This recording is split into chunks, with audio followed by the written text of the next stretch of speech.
YTN 뉴스 FM 슬기로운 라디오 생활. 안녕하세요. 아나운서 최영진입니다. 주말 잘 보내셨는지요? 한 주의 출발인 월요일입니다. 어제 저녁과 아침에는 공기가 제법 선선하다고 느꼈는데 낮에는 전국이 덥겠습니다. 강릉 34도, 양양 33도, 경북 경산 32도고요.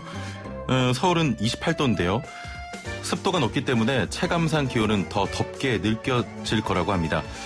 자, 날이 갈수록 날씨가 더워지고 있는 가운데 우리를 더욱 열나게 하는 소식이 있죠.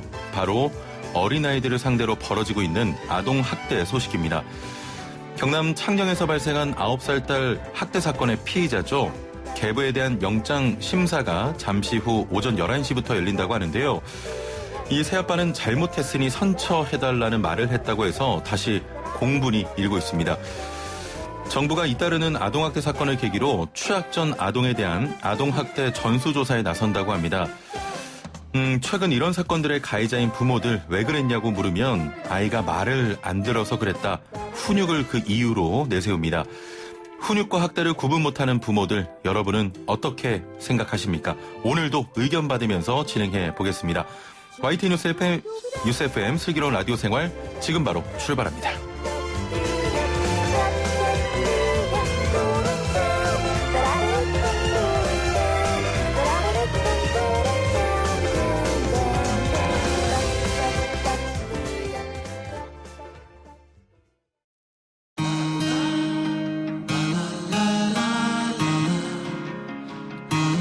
생활이 묻고 정보가 답한다. YTN 뉴스 FM 슬기로운 라디오 생활. 네, 1부는 현장의 목소리로 생활 속 이야기 들어봅니다. 이달 초 충남 천안에서 새엄마가 9살 아들을 훈육한다는 이유로 여행 가방에 가둬 숨지게 하는 사건이 있었죠. 이 사건의 충격이 채 가시기도 전에 경남 창녕에서는 온몸이 멍든 채 어른 슬리퍼를 끌고 길거리를 배회하던 9살 여자 어린이가 길을 가던 시민에게 발견된 창녕 아동 학대 사건이 공분을 사고 있습니다. 이번에는 계모도 아닌 친어머니가 딸 아이 목에 계목줄을 둘러놓고 지속적인 학대를 한 정황도 발견이 됐죠. 자, 어떻게 어른이, 그것도 부모가 어린 아이들에게 이런 짓을 할 수 있을까 탄식하셨을 텐데 왜 이런 일이 반복적으로 일어나는 걸까요? 정부는 결국 3세와 취약 전 6, 7세 아동에 대한 아동학대 전수조사에 나서기로 했습니다. 자, 함께 말씀 나눌 분 모셔보죠. 황옥경 서울신학대 보육학과 교수 전화 연결돼 있습니다. 안녕하세요. 네, 안녕하세요. 네, 먼저 전화 연결 감사드리고요. 네. 참 안타까운 사건인데요. 창녕 아동학대 사건으로 공분이 일고 있습니다. 해당 사건의 새아빠죠. 계부에 대한 구속영장 실질심사가 예정이 돼 있는데 이 새아빠는 그동안 혐의를 좀 부인하다가 구속영장 집행을 앞두고 학대 행위를 인정했다고 합니다. 선처를 호소한 것으로 전해졌는데요. 어떻게 보십니까? 네, 글쎄요. 저희가 보도를 통해서 잘 알다시피 학대의 정황을 확인해 줄 수 있는 여러 물건이 집안에서 발견되지 않았습니까? 그래서 그리고 또 아이가 다른 보호 장소로 가고요. 그리고 다른 남은 세 자녀에 대해서도 임시보호 조치 명령도 내려지고 하는 등의 조사와 조치가 계속되는 상황을 보고서 아마도 이 아버지가 태도를 다소 바꾼 게 아닌가 이런 생각을 해보게 됩니다. 어떻게 보면 처음에는 좀 우기려고 했다가 정황들이 그렇죠. 나오니까 입장을 바꿨다. 네.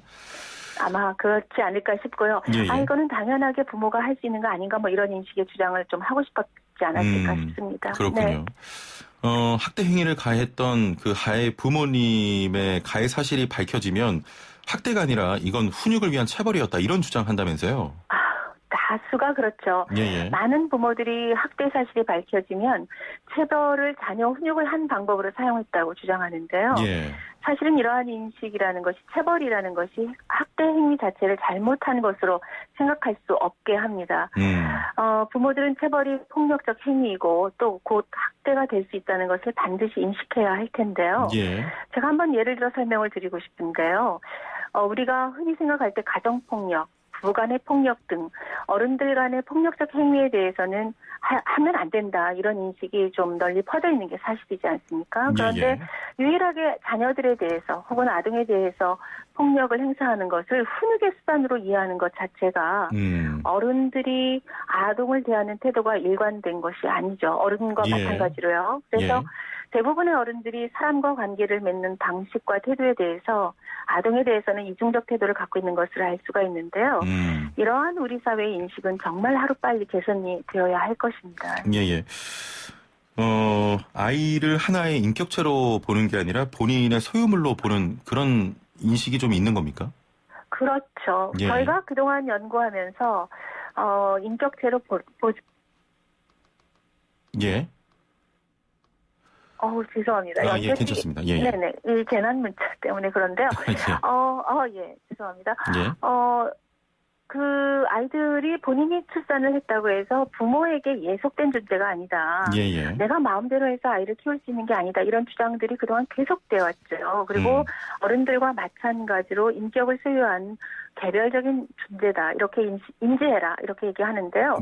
많은 사람들이 아동의 능력을 무능하다고 인식하고 부모가 출산했기 때문에 부모의 지시와 명령에 따라야 하는 것을 훈육이라고 오해하는 경향이 있기 때문에 아직도 체벌이 훈육의 한 수단이라 이렇게 생각해서 사용하는 것으로 그렇게 보입니다. 예, 부모들이 훈육과 학대를 구분하지 못하는 거죠?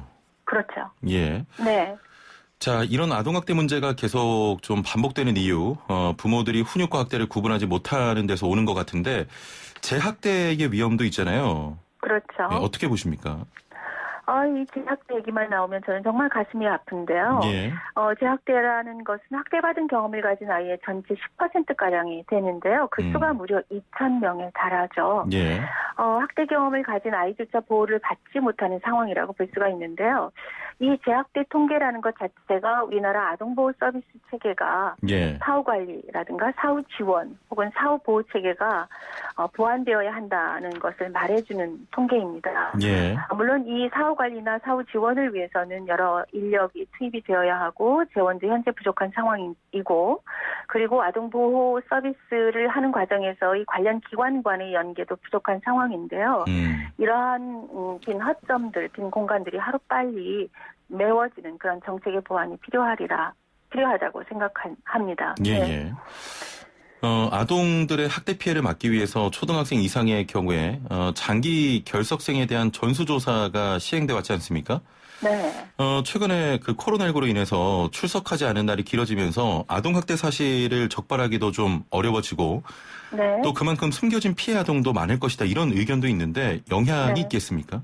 네, 많은 사람들이 코로나로 인해서 아동학대 발생 수가 실제로 증가할 것이라는 우려를 해왔어요. 그런데 실제로 저희들이 참 갈등을 했었던 이유가 오히려 전년 대비 신고율은 감소했거든요. 그런데 이제 여기서 우리가 생각해야 할 것은 우리나라 아동보호 서비스 체계가 신고제에 의존하고 있다는 것입니다. 그렇기 때문에 아동이 코로나로 인해서 학교 등교 등의 집 밖을 나갈 기회가 없기 때문에 신고에 노출될 기회가 적어지지 않았나 이런 생각을 하죠. 그래서 최근에 일련의 사태들을 보게 되면 상황들을 보게 되면 아마도 많은 아동들이 가정 내에서 아동 학대로 고통을 당하고 있을 터인데도 불구하고 발견될 수 있는 가능성이 적어서 신고율이 낮아졌고 그러면서 이런 상황에서 아주 치명적인 아동 학대의 위기 상황에 노출된 아동들이 여전히 다수 있지 않을까 이런 우려를 계속 할 수밖에 없는 그런 상황입니다. 아무래도 코로나19 때문에 아이들이 노출하는 게 줄어서 신고 건수가 줄었다 이런 말씀인데요. 이웃이나 주변에서 학대 의심 정황을 포착하고 신고해도 학대를 막기 어렵다는 지적이 있잖아요. 특히 아동보호 전문기관 직원은 강제 조사 권한이 없어서 제대로 좀 파악하기가 어렵지 않겠습니까? 이 말에 이제 여러 가지 다양한 관점의 설명을 드릴 수가 있습니다만 2014년부터 사실은 신고하면 아동보호 전문기관의 상담원이 경찰과 함께 동행하여 조사할 수가 있는데요. 그렇기 때문에 학대 징후가 있으면 이런 한계가 있다 하더라도 지금 이 방송을 들으시는 여러 청취자분들께서도 반드시 신고를 하셔야 되고요. 내가 신고해도 이 사람들이 조사할 권한이 없다는데 뭐 이렇게 생각하시면 안 되고요. 일단은 신고를 하셔야 하고요. 요즘 얘기되는 조사 권한이 없다는 것은 일부 조사 과정에 한계가 있기는 하지만 이와 더불어서 학대로 인한 아동보호 서비스를 제공하는 과정에서 부모에 대한 상담을 하거나 치료하거나 부모 교육 등을 통해서 부모의 양육 방법, 즉 학대를 훈육으로 생각하는 이러한 인식도 바꿔주어야 하고 양육 방법도 바꿔주어야 하지 않습니까? 그런데 이러한 서비스 제공 자체를 거부할 경우에 서비스에 응하도록 방지하기가 어렵습니다. 그래서 부모 양육 역할을 변화하고 아동학대 요소가 있는 양육 역할을 대체할 수 있는 방법을 알려드릴 기회를 갖기가 어려운 거죠. 그렇기 때문에 이런 조사 과정에 한계가 있다. 이런 얘기들이 지금 등장하고 있는데요. 그렇더라도 학대가 보이면, 학대 징후가 보이는 즉시 신고하셔야 되는 것 같습니다. 네. 선생님, 이전에 우리나라는 신고제에 좀 의존하고 있다 이렇게 말씀을 하셨는데 다른 나라의 경우에는 다른 방법으로 이 아동 학대를 예방하고 있습니까? 신고제에 의존하는 국가도 있고요. 일단 아동이 0세에서 18세까지 되면요. 이 아동에 대한 키워커가 사회적으로 지정이 돼요. 그래서 각 가족의 위기 정도를 평가를 해서요. 위기도에 따라서 일반 상황에서도 이 아이가 정말 안전하게 성장하고 있는지를 살펴보는 제도를 갖고 있죠. 그래서 그동안에도 신고자 직업직군이 우리나라 현재 법적으로 25개 군에 이르는데 아무리 이 직업군을 확대하더라도 신고 의무자의 신고율이 미국은 65%, 우리나라는 근데 불과 그의 절반에도 미치지 못하는 32%가량밖에 안 돼서 신고제에 의존하는 이 제도를 바꾸자 이런 주장들이 많았고요. 참고로 제가 외국의 코로나 사태를 대응하는 외국의 경우를 잠깐 설명을 드리면요. 코로나 사태 이후에 가정 내 양육의 어려움이 증가할 것 같고 그리고 부부간의 불화도 좀 많아지고 특히나 다른 사람과의 접촉이 제한되면서 개인의 정신건강이 어려워져서 이러한 부정적인 불리한 환경이 아동에게 오롯이 전달될 수 있기 때문에요. 각 위기 과정을 사회복지사, 아동복지사들이 방문을 해서요. 사회적 안전거리를 유지하면서 현관으로까지 아이를 나오게 해서 그 아이의 안전 상태를 눈으로 확인해온 외국의 그 정책 지원들이 있었습니다. 이번 사건을 보면서 참 우리도 함께 이런 선제적인 그 안전 그리고 예방에 대한 시스템을 가동시키지 못한 것이 좀 안타깝게 저는 개인적으로 그렇게 생각합니다. 조금 전에 아동학대의 경우 신고할 수 있는 신고 의무자가 25개 직군이 있다고 하셨는데 어떤 직군에 해당하는 거죠? 초중고교 교사는 물론이고요. 어린이집 교사, 그리고 유치원 교사, 그다음에 의료인, 그리고 사법계 관련되신 분들, 아동복지시설 굉장히 많지만 학원 강사에 이르기까지 무려 25개 직군으로 확대되어 왔습니다. 신고 의무자인 해당 직군의 분들이 아동학대가 의심되는데도 신고를 하지 않으면 처벌을 받습니까? 일단 법적으로는 특별한 이유 없이 신고하지 않을 경우에 벌과금을 물도록 500만 원인가 물도록 되어 있습니다. 500만 원의 과태료를 물도록 되어 있는데요. 이것도요. 굉장히 법적 조항이 미비한 것이요. 그렇군요.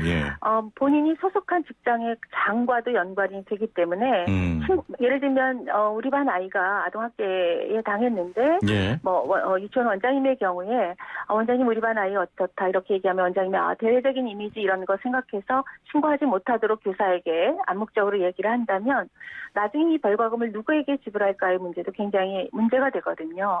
그래서 이런 조항들이 과태료 조항이 많이 있더라도 사실은 실효성의 문제는 또 다른 문제로 제기가 되고 있습니다.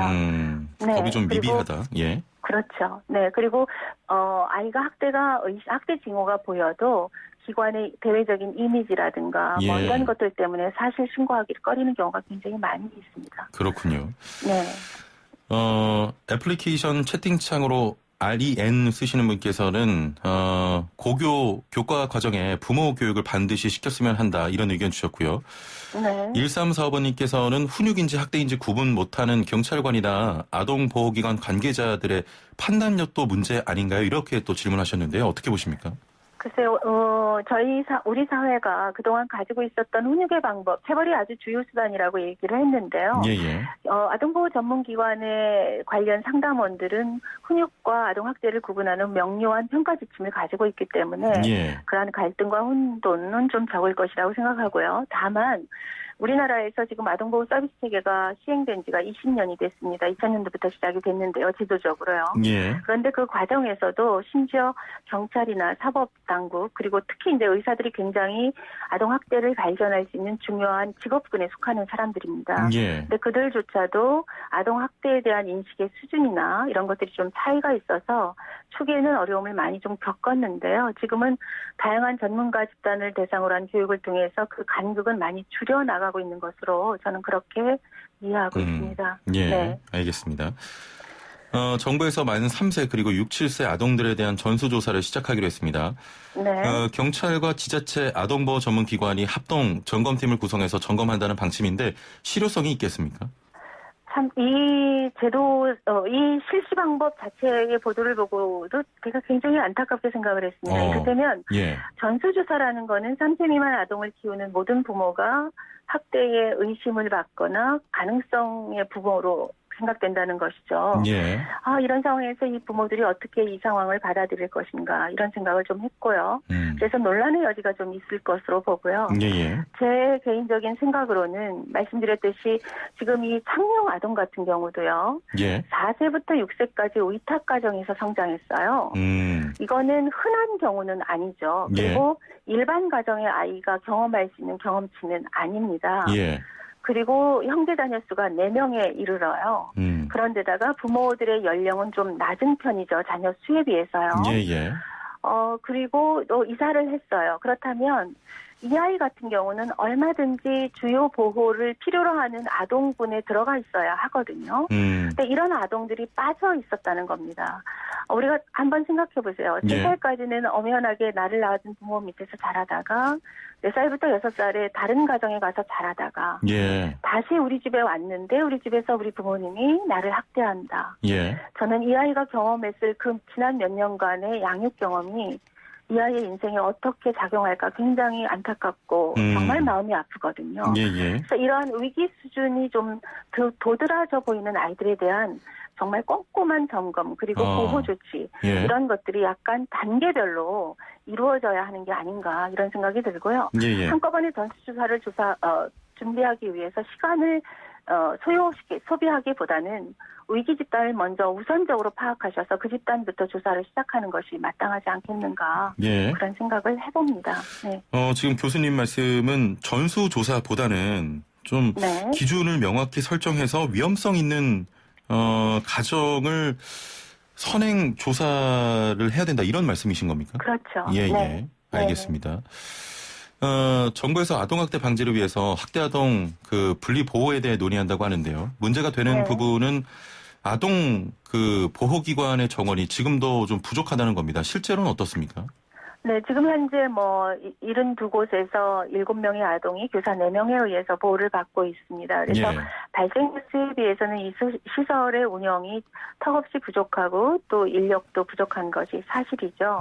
그런데 그래서 이러한 서비스 지원에 대한 재원이나 인력의 투입 등 그리고 근무 여건의 개선 이런 것을 통해서 이곳에서 보호받을 때조차도 아이들이 안정감을 느끼지 못하면 정말 안 되거든요. 그렇기 때문에 안정적 운영이 가능할 수 있도록 하는 지원이 반드시 필요합니다. 또 이 부분에 대한 실효성 있는 논의가 되기 위해서 이런 부분 해결돼야 될 것 같은데 현장에서는 어떤 좀 의견들이 실제로 오가고 있습니까? 지금 이 사건 같은 경우에는요, 우리나라 아동보호제도가 안착이 되는 과정에서요, 그동안은 학대의 개념이 무엇인지 이것을 알리고요, 학대가 무엇인지, 물론 아직도 혼돈하고 있는 사람들이 많다고 하지만, 그리고 발견해서 그들을 처벌하는 중심으로 아동보호 서비스가 진행이 되어 왔습니다. 근데 이번 사건을 통해서 우리가 확인할 수 있는 것은 이제는, 학대를 경험한 아이들이 원가정으로 돌아갔을 때, 이 아동이 안전하게 잘 자라고 있는지 사후 지원을 아주 체계적으로 꼼꼼하게 할 수 있도록 관련 기관들이 정보를 공유하고 그리고 역할과 책임을 분명하게 네, 교수님. 네, 인터뷰 도중에 전화가 조금 끊긴 것 같습니다만, 재난 문자가 또 오셨네요. 네네, 재난 문자가 또 들어왔습니다. 죄송한데요. 알겠습니다. 마지막 말씀 이어주시죠. 네네. 그래서 이 아동의 그 안전과 관련된 보호 기관들이 있거든요. 드림스타트도 있고 가정의탁 여러 지원 기관들이 있습니다. 동사무소의 관련 담당 공무원부터 그리고 오는 10월부터는 아동 학대 전담 공무원까지요. 예. 그래서 이들이 함께 협업해서 사후 지원 체계를 공고히 만드는 이런 것이 필요하다라는 것을 보여주는 아주 극명하게 보여주는 그런 사례가 아닐까, 그런 사건이 아닐까, 저는 그런 시각으로 보고 있습니다. 알겠습니다. 창녕 아동학대 사건의 9살 딸 병원 치료를 받은 뒤 지난 11일 건강이 회복돼서 퇴원했고요. 현재 보호기관의 보호를 받고 있다고 합니다. 네. 참 안타깝네요. 오늘 말씀 감사합니다. 네, 고맙습니다. 네, 황옥경 서울신학대 보육학과 교수와 이야기 나눴습니다. 네, 1부는 여기서 마치고요. 2부 들어가기 전에 1625번님께서는 좀 답답하셨나 봅니다. 산후조리원에서부터 자녀 키우는 교육을 좀 시작했으면 좋겠네요. 예, 저도 좀 공감이 됩니다. 자, 이어서 리 씨와 함께하는 요가 코너 준비되어 있는데요.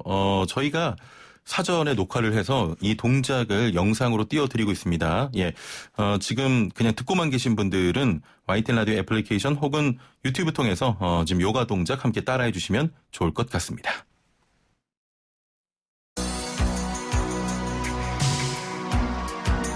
생활의 달인이 되는 법이요? YTN 뉴스 FM 슬기로운 라디오 생활을 들으셔야죠.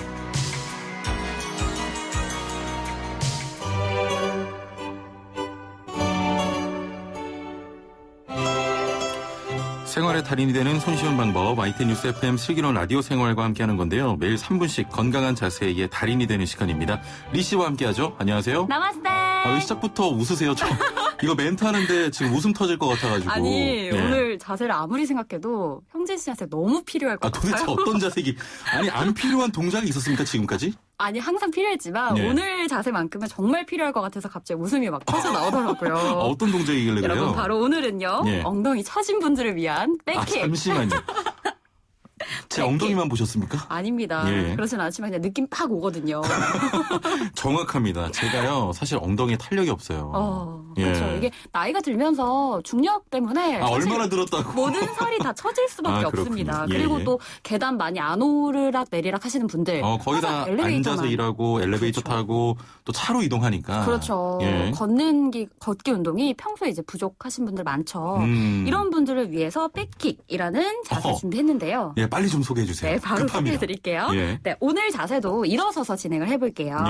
먼저 바르게 서서 양 발을 어깨 너비로 벌려볼게요. 그리고 허리도 바르게 세워볼게요. 시선은 정면을 응시합니다. 정면. 그렇죠. 그 상태에서 양손 허리에 얹어볼게요. 자, 무게중심을 왼발에 두고 오른 다리 무릎을 구부려서 내 배꼽까지 당겼다가 네, 그 상태에서 다리 전체를 뒤로 곧게 뻗으며 접었던 무릎을 쫙 펴줄게요. 자, 이 상태에서 다시 무릎을 구부리면서 뒤로 보내던 다리를 앞으로 가져옵니다. 네, 잘 하셨어요. 이번에는 다리 전체를 대각선 방향 뒤쪽으로 뻗어볼게요. 네, 이때 다리를 뻗으실 때 허리 힘을 이용하시면 안 돼요. 허리가 이제 늘어나면 안 되거든요. 허리 힘 이용하지 마시고 엉덩이 힘 빡 주셔가지고 엉덩이 힘으로 다리를 차 올려야 됩니다. 이게 허리를 안 쓰고도 이게 되나요? 그럼요. 허리를 안 쓰고도 엉덩이 힘을 키우는 운동이기 때문에 골반이나 허리 움직이지 마시고 최대한 엉덩이 힘을 유지하시면서 이 동작을 이어가시는 게 가장 중요한 포인트입니다. 지금 많은 운동 중에 엉덩이 근육을 강화시켜주는 운동들이 있잖아요. 그런 운동들 중에서 가장 편한 동작이 아닌가 생각이 드네요. 그렇죠. 엉덩이 강화하는 그런 힙업 운동들이 많은데요. 뭐 좀 이렇게 기마 자세로 한다거나 이런 자세도 많잖아요. 근데 요거는 간단하게 서서 허리에 손 얹으시고 하실 수 있어서 편하게 따라 하실 수 있고 만약에 허리에 얹고 하는 게 좀 힘들다 하시는 분들은 벽을 짚고 중심 잡기가 좀 안 되시는 분들은 벽 앞에서 벽을 짚고 이 동작 따라 하셔도 됩니다. 알겠습니다. 다음 주에는 좀 탄탄한 엉덩이로 인사를 드리겠습니다. 자, 3분 요가 리 씨와 함께했습니다. 감사합니다. 나마스테. 나마스테.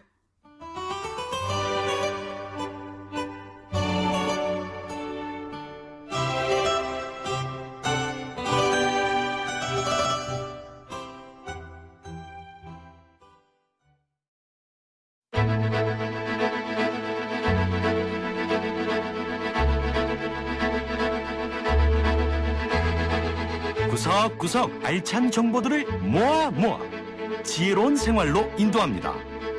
YTN 뉴스 FM 슬기로운 라디오 생활. 네, 슬기로운 라디오 생활 2부는 생활정보 소식으로 시작합니다. 오늘은 경기도 소식 준비했는데요. 경기도에서 물 관련 정보를 한 번에 확인할 수 있는 물 정보 시스템을 운영합니다. 자세한 내용 경기도 수자원본부 수자원정책팀의 최혜민 팀장 연결해서 들어보겠습니다. 안녕하세요. 네, 안녕하세요. 경기도 수자원본부의 최혜민입니다. 예, 반갑습니다. 먼저 경기도 물정보 시스템 서비스에 대한 간단한 소개 부탁드립니다. 이 정보 시스템은 수돗물 정보라든가 약수 정보 등 생활과 밀접한 물 정보를 한 곳에 모아서 누구나 쉽고 편리하게 이용할 수 있도록 만든 물 관련 누리집입니다. 네. 이 시스템을 구축하게 된 계기가 무엇일까요? 사실 우리나라 물은 맛이 좋다고 얘기들 많이 하시는데요. 예. 많은 분들이 매일 사용하는 수돗물이 정말 좋은 물인지 궁금해하실 겁니다. 그리고 내가 자주 가는 약수의 물은 먹을 수 있는 물인지 일상생활 속에서 물을 이용하면서 궁금하셨을 때가 많으실 텐데요. 예. 지금까지 이런 물 정보는 다양한 기관하고 다양한 시스템에서 분산 제공되어서 찾기가 쉽지 않았던 게 사실입니다. 예. 이에 따라서 경기도에서는 이러한 문제를 해결하기 위해서 도민 설문조사를 통해서 가장 관심이 많고 또 궁금해하시는 생활 속 물 정보를 모아서 통합적으로 제공하는 시스템을 만들게 되었습니다. 예. 물정보 시스템에서 제공하는 주요 서비스 내용을 소개를 해주시죠. 이 시스템에서는 많은 다양한 물 정보가 제공됩니다만 그중에서 생활 속 물 정보가 대표적인 서비스라고 할 수 있을 텐데요. 예. 말 그대로 일상생활과 관련된 물 정보를 모두 모아놓은 공간입니다. 이제 수돗물이라든가 도심 속 물놀이 시설, 또 약수터, 그리고 아름다운 물길 정보 등을 한눈에 볼 수 있는데요. 예. 제가 좀 더 자세히 말씀드리겠습니다. 예. 우리 집 수돗물 코너에서는 집과 가장 가까운 정수장의 수질 정보 등을 확인할 수 있고요. 또 안심 물놀이 시설 같은 경우에는 집 근처에서 물놀이가 가능한 곳의 위치와 또 운영 시기가 언제인지 또 수질은 어떤지 등을 알 수 있습니다. 예. 그리고 우리 동네 약수터에서는 약수터를 검색을 하시면 사진과 지도를 통해서 위치 정보와 음용 가능한 물인지 여부를 확인할 수 있습니다. 예. 그리고 마지막으로 이제 아름다운 물길은 저희 산책로하고 생태하천, 습지 등 집 주변에 걷기 좋은 수변 산책로를 찾아볼 수 있습니다. 이제 이 외에도 도민처 참여 합정보 코너에서는 녹슨 상수원 개량 사업이라든지 수도꼭질 수질 검사 등 궁금하신 사항을 직접 신청할 수 있습니다. 예. 자, 우리 도민들이 물 정보를 한 곳에 모아놓은 이 시스템을 또 보면서 쉽고 편리하게 이용할 수 있도록 노력해 주시길 바랍니다. 오늘 말씀 감사합니다. 네, 감사합니다. 네, 경기도 수자원본부 수자원정책팀의 최혜민 팀장 얘기 나눠봤습니다.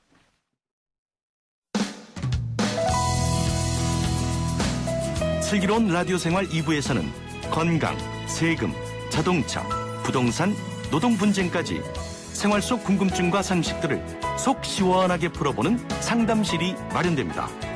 상담이 필요하신 분은 유료 문자 샵 0945, 우물정 0945번이나 YTN 라디오 전용 애플리케이션 예스 채팅창을 통해 참여하실 수 있습니다.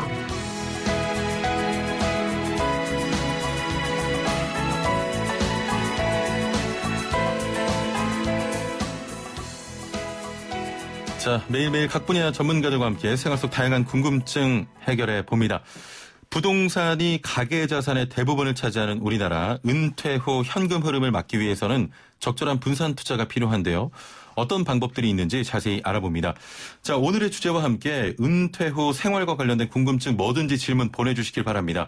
우물정 0945, 샵 0945, 단문 50원, 장문 100원의 정보 이용료가 있는 문자 메시지 이용하셔도 되고요.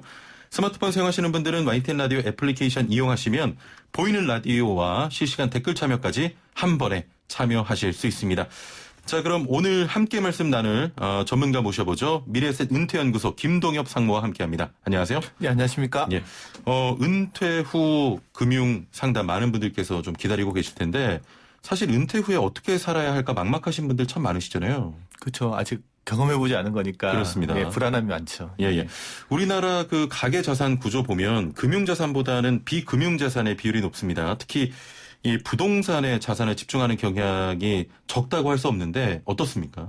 뭐 부동산에 자산에 집중한다기보다는 집 한 채는 다 가지고 싶잖아요. 예, 그럼요. 그러니까 집 가격이 올라가거나 아니면 집에 부동산의 비중이 워낙 커지다 보니까 그런 비중이 나타나는 것 같은데 2019년에 가계금융복지조사 보면은 이제 전체 가구가 한 4억 3천 정도 자산을 가지고 있는데 평균 그게 한 3억 2천 정도가 실물 자산이고요. 그중에 거주주택이 차지하는 게 1억 8천 정도 돼서 전체적으로 한 75%가 실물 자산 정도를 차지한다라고 보면 되고요.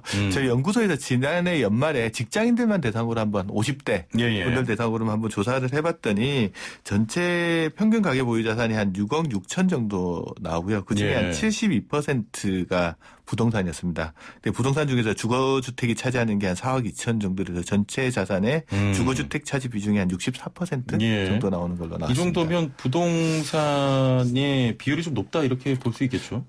높은 것보다는 대다수의 자산이 부동산이라고 보고 금융자산이 일부 좀 더 있다라고 보면 될 것 같습니다. 사실 은퇴 후에는 내가 얼마짜리 집에 살고 있느냐 이런 자산 좀 총액보다 한 달에 얼마를 운용하면서 쓸 수 있는가 캐시플로우가 중요하다는 얘기를 합니다. 은퇴 후에 월급처럼 매달 가용할 수 있는 캐시플로우 만들기 위해서 어떻게 해야겠습니까? 직장 다닐 때는요 매달 소득이 들어오잖아요. 그거 가지고 소비를 하면 되기 때문에 덩어리 자산의 가치가 올라가는 게 되게 중요했어요. 근데 은퇴를 하고 나면 들어오는 소득이 상당 부분 크게 줄거든요. 그렇습니다. 그러면 가지고 있는 자산을 허물어 가면서 소비 지출을 해 나가야 되거든요. 그렇기 때문에 말씀하셨듯이 캐시플로우의 중요성 같은 것들이 되게 중요한 부분이 있고요. 그래서 이제 제일 먼저 해야 될 때는 내가 동원할 수 있는 연금형 자산들이 뭐가 있는지를 한번 다 살펴보셔야 됩니다. 본인 국민연금, 아니면 퇴직연금, 아니면 주택을 담보로 해서 받을 수 있는 주택연금까지 해서 연금형 자산들 총동원령을 한번 내리실 필요가 있고 두 번째 해야 될 일은 연금 맞벌이를 하셔야 됩니다. 연금 맞벌이요? 직장 내에서 요즘 40, 50대 직장인들 거의 맞벌이 하지 않습니까? 은퇴 이후에도 똑같습니다. 나의 연금뿐만이 아니고 배우자 연금까지 합쳐서 캐시플로우를 만들어내는 형태로 만들어 나가자. 그래서 이제 연금을 총동원하고 그다음에 부부 연금도 다 같이 동원해서 연금 맞벌이하는 형태의 전략들을 구축해 나가는 게 필요할 것 같습니다. 우리나라 대다수 은퇴자들처럼 이렇게 부동산 비중이 높고 금융자산이 적을 때 은퇴 준비는 어떻게 해야 될까요? 일단 부동산을 유동화시키는 방법들을 생각을 해야 될 것 같아요. 부동산을 유동화시켜라. 그 방법은 몇 가지가 생각해 볼 수 있는데 첫 번째 집을 팔고 전세로 간다? 하나의 방법일 수는 있죠. 그렇습니다. 중요한 건 뭐냐 그러면 그럴 경우에 부딪힐 수 있는 문제도 분명히 있어요. 주거의 안정성이 상당히 떨어지는 부분들도 있고요.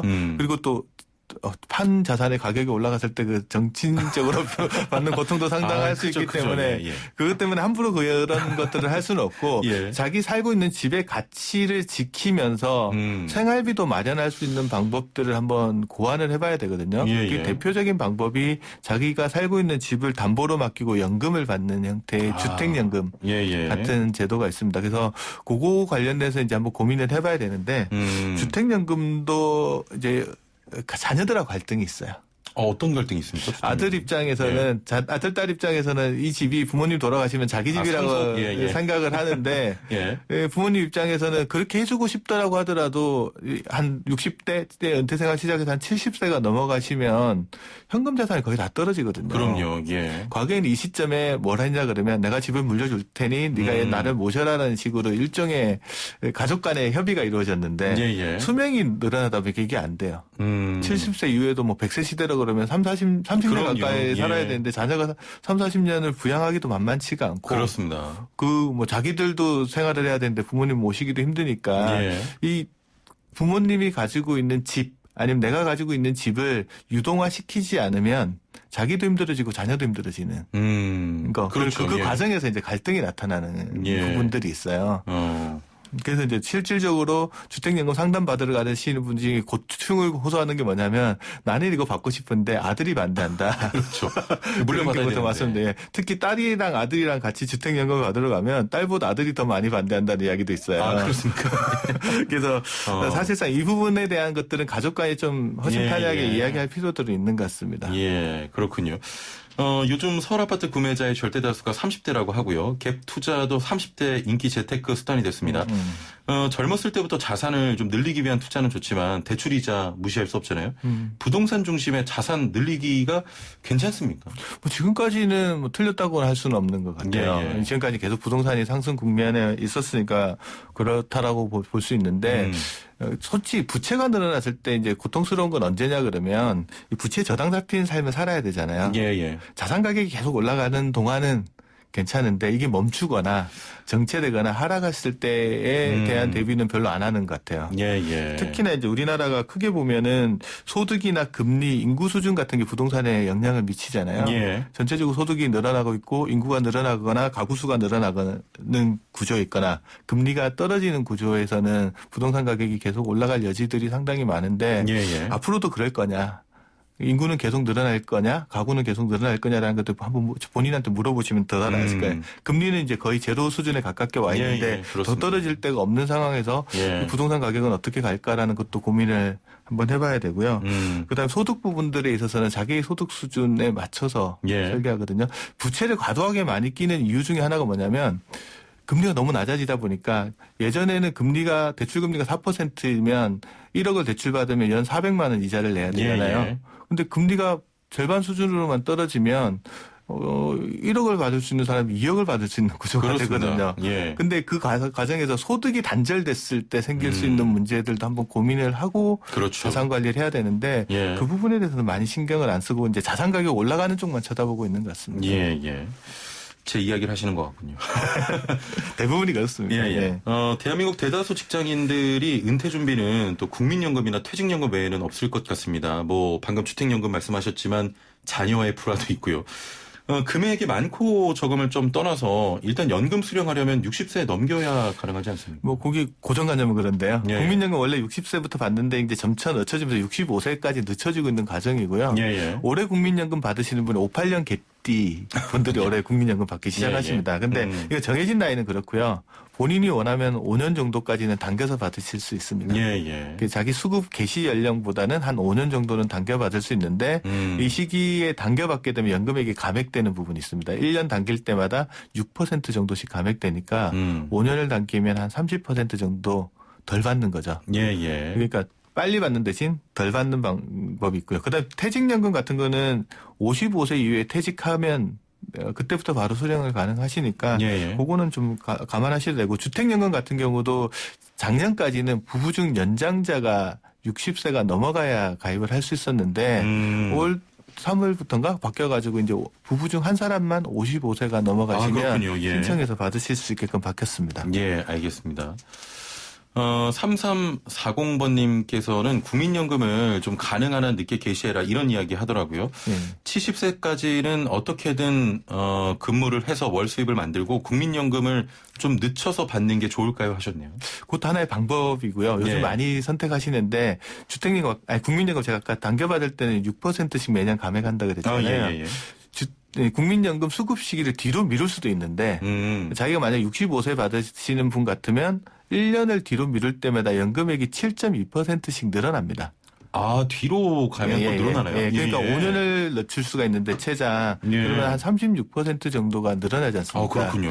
현재 국민연금에서 노령연금 가장 많이 받으시는 분이 한 달에 212만 원을 받으시는 분이 있으세요. 꽤 많죠. 이분이 원래는 60세 때 140만 원을 받으실 수 있는 분이셨는데 5년을 뒤로 연기하시면서 연금액이 올라간 거 36% 올라가고 이렇게 많이 됩니까? 그다음에 물가 상승률 반영돼서 조금 더 올라가는 부분이 그래서 이제 전략적으로 생각을 한번 해보시는 거죠. 내가 지금 받는 게 좋을지 아니면 수급 시기를 조금 늦춰서 연금액을 더 키워서 받는 게 좋은 건지 이때 고려해야 될 게 이제 자기 건강 상태 또 같이 고려해야죠. 왜냐하면 연금이라는 게 죽을 때까지만 나오는 거니까. 그런 부분도 감안하셔야 될 것 같습니다. 연금을 조금 늦춰서 받으면 혹시 국민연금 고갈될까 봐 걱정하시는 분들도 좀 있지 않겠습니까? 그런 고민들은 뭐 다들 하시는데 국가가 지급하는 거기 때문에 거기에 대한 신뢰가 없는 상황에서는 아무것도 행동을 할 수가 없죠. 지금. 알겠습니다. 고령 사회로 가면서 국민연금을 비롯한 연금 개시 시기가 더 늦춰질 수 있다는 그런 보도 나오는데 연금만 좀 바라보면 안 된다는 얘기 같기도 하고요. 이런 연금 외에 다른 소득은 어떻게 좀 준비를 해야 될까요? 아까 제가 말씀드린 게 주택연금 같은 주택에 대한 활용도는 진짜 많이 고민을 해보셔야 돼요. 왜냐하면 전체 자산의 70%가 넘는 게 주택이다 보면 이걸 어떻게 할 거냐라는 것들. 아까 제가 주택연금에 대해서 이야기할 때 자녀랑 갈등이 있다고 그랬지 않습니까? 그때 제가 많이 하는 게 다 쓰고 주고라는 표현을 좀 해줍니다. 왜냐하면 어차피 70세, 80세에 사는 게 아니고 90세, 100세를 산다 그러면 자녀랑 부모가 같이 늙어가거든요. 그렇습니다. 그렇다 그러면 나한테 주어진 자산들은 다 소진을 하고 자식한테 손 안 내미는 게 오히려 자산 관리에서 훨씬 더 좋다라는 표현을 쓰거든요. 외국에서는 재무 설계할 때 어떤 식으로도 하냐 그러면 자기가 가진 것들은 다 쓰고 가고요. 대신에 자녀한테 뭔가 물려주고 싶으면 종신보험을 남겨놓는 경우도 있어요. 내가 자녀한테 한 1억 남겨주고 싶다 그러면 1억짜리 종신보험 들어서 그것만 물려주고 나머지 자산은 자기가 다 쓰고 가는 방식으로 설계를 하게 합니다. 그래서 내가 할 수 있는 일이 뭔가를 봤을 때 자녀한테 자산을 물려주는 것도 방법이지만 자녀한테 폐를 안 끼치는 것도 방법이거든요. 부모한테도 우리가 기대하는 것들이 부모한테 재산을 물려받는 것보다는 부모님이 잘 쓰시고 가실 수 있게끔 도와드리는 것들도 하나의 방법이라서 자녀들 입장에서 부모하고 이 문제에 대해서 잘 이야기를 하시는 게 필요 있습니다. 서로 이야기 안 하고 있으면 이심전심은 안 통하더라고요. 마지막 순간에 갈등이 터지기 때문에 미리미리 이제 자녀들하고 부모님들하고 이야기를 좀 하시는 게 필요한 것 같습니다. 아무래도 저는 부모보다는 지금 자녀의 입장이기 때문에 상무님의 말씀이 잘 이해되진 않습니다. 자, 은퇴 앞둔 50대의 연금 등의 좀 활용이 어려울 경우에 가지고 있는 부동산 규모를 줄여서 다른 자산으로 투자를 한다면 고려해야 할 점들은 어떤 게 있겠습니까? 일단 주택 규모를 줄이거나 할 때 제일 먼저 고려하는 게 지역 이전을 고려하시는 것들이 있거든요. 만약에 좀 비싼 지역에서 좀 싼 지역으로 간다라고 할 때는 이때 제가 만나보면 많이 이야기하시는 게 뭐냐면 친구 관계 때문에 어려워하세요. 친구 관계요? 그러니까 자기 주변에 이때까지 살아왔던 지역을 떠나야 되는 거니까 그 부분에 대한 어려움을 이야기하시고요. 그다음에 또 같이 고려해야 될 게 자녀와의 거리 부분들을 고려를 하셔야 됩니다. 외국 쪽에서는 이야기하는 게 방금 끓인 수프가 식지 않을 정도 거리 이야기하거든요. 이게 뭐냐 그러면 부모 자식 간에 한 15분 정도 거리에 떨어져 살면 보고 싶은 것만 보고 싶지 않은 건 안 봐도 되는 거리가 그 거리거든요. 그래서 그런 거리가 있군요. 그냥 적정한 거리들을 유지하면서 자녀들 보고 싶을 때 볼 수 있는 그런 그런 것까지 고려해서 한번 위치를 선정할 필요가 있고요. 규모를 축소하는 경우도 이제 있죠. 큰 아파트 살다가 이제 자녀들 다 독립하면 작은 아파트로 옮겨가는 경우들이 있는데 이러면 일부 현금화하는 경우가 있고요. 그다음에 주택 규모를 줄인 다음에 목돈을 일부 가지고 나머지 자금 또 집은 주택연금으로 연금화시키면 소득도 마련하고 목돈도 마련하는 방법으로 주택 규모를 줄이면서 주택연금 신청하는 것도 하나의 방법일 수는 있을 것 같아요. 최근에는 주택 규모 줄이는 게 힘든 경우에 어떤 게 나오냐면 아파트인데도 아파트 내를 분할해서 쓰는 경우가 있습니다. 아파트 내를 분할. 현관 출입구를 나눠가지고요. 방 한 칸짜리랑 보통 85제곱미터면 방 3칸이잖아요. 2칸짜리 방이랑 1칸짜리 방을 이렇게 구분해서 한쪽은 자기가 살고 한쪽은 세를 주는 형태로 그렇게도 해서 하는군요. 그게 이제 기존 주택도 그렇게 하고 요즘 분양하는 주택 중에 그런 옵션이 붙어서 나오는 경우도 있습니다. 알겠습니다. 시간이 어느새 이렇게 흘렀군요. 다음번에 더 풍부한 시간 때 모시겠습니다. 오늘 말씀 감사합니다. 네, 감사합니다. 네, 미래에셋 은퇴연구소 김동엽 상무와 함께했습니다. 네, 정부가 7월부터 30일 이상 무급휴직에 들어가는 노동자를 대상으로 직종에 상관없이 1인당 최대 150만 원을 지급합니다. 오늘부터 신청 접수를 받는다고 하는데요. 확인하시고 꼭 지원받으시길 바랍니다. 내일 뵙죠. 최영진이었습니다. 고맙습니다.